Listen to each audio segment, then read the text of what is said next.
Hello, what is up everyone? It is Ewan and I'm joined by Josh Brown. Hello. We just shouted him out in a news video earlier on because of his Uncle Ben theory. How are you doing today? Doing alright, a little bit tired, but there's a lot of news to go through, so, you know, that cheers you up, doesn't it, on a Monday morning? Spider-Man, It's Coming Home, coming out later this year, next year, so there we go. 3 Spideys on the shirt. And another MCU film that is currently making the rounds, but we have to wait for some reason.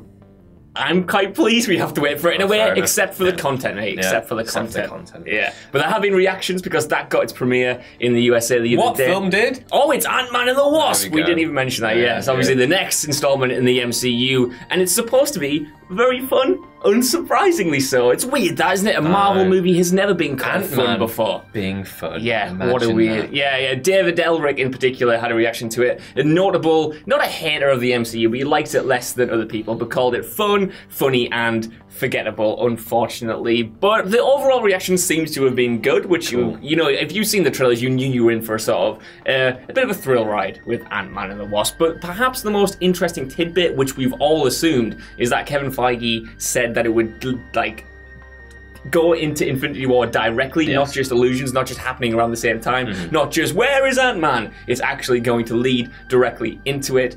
Hopefully Captain Marvel as well.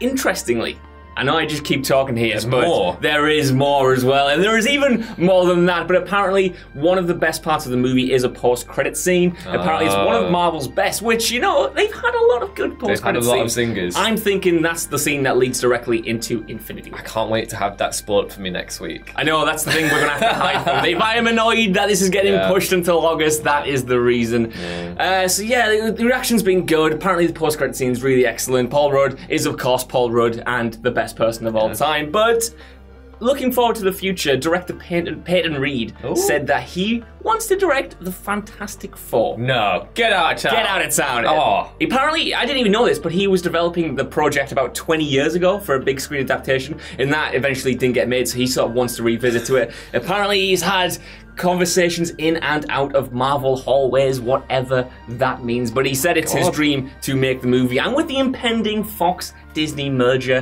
that could happen. Would that be a good thing? We've never seen, in the MCU at least, a director swap franchises or move on to something else. They've always been in charge of one.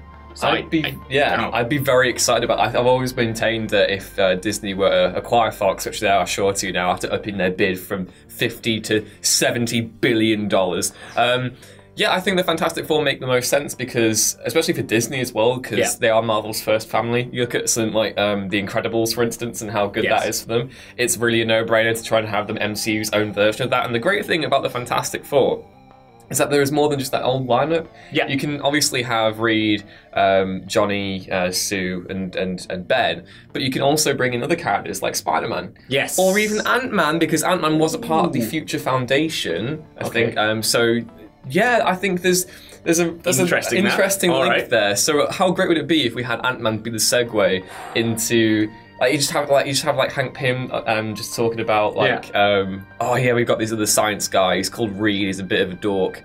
He's got me stretching all over the place or something. I don't know. I like the sound of it. You know, I didn't even consider that it wouldn't be the classic Fantastic Four team, because if Marvel are going to get around to rebooting this franchise at some point, they don't want to sort of attach it too much to the two failed attempts before. And I think swapping up the lineup in a way like that, including MCU heroes, because we know they like to put their MCU heroes in their rebooted franchises. Just look at Spider-Man Homecoming. It could be a way to get it off to a better start. But of course, that is all dreamland, and I want to know what you guys think down in the comments below. If Peyton Reed would be a good Fantastic Four director, and if you even want them to come back in the first place. But by the sounds of things, he's done a good job with Ant-Man and the Wasp. Great post-credit scene to look forward to. Unfortunately, we can't see it until August, but then it's fine because the football's on. Because it's coming home. It's coming home. Yeah. That is the thing you should take away from this video, the fact that it's coming home. Yeah. I'll see you soon. I've been Josh. He's been Ewan.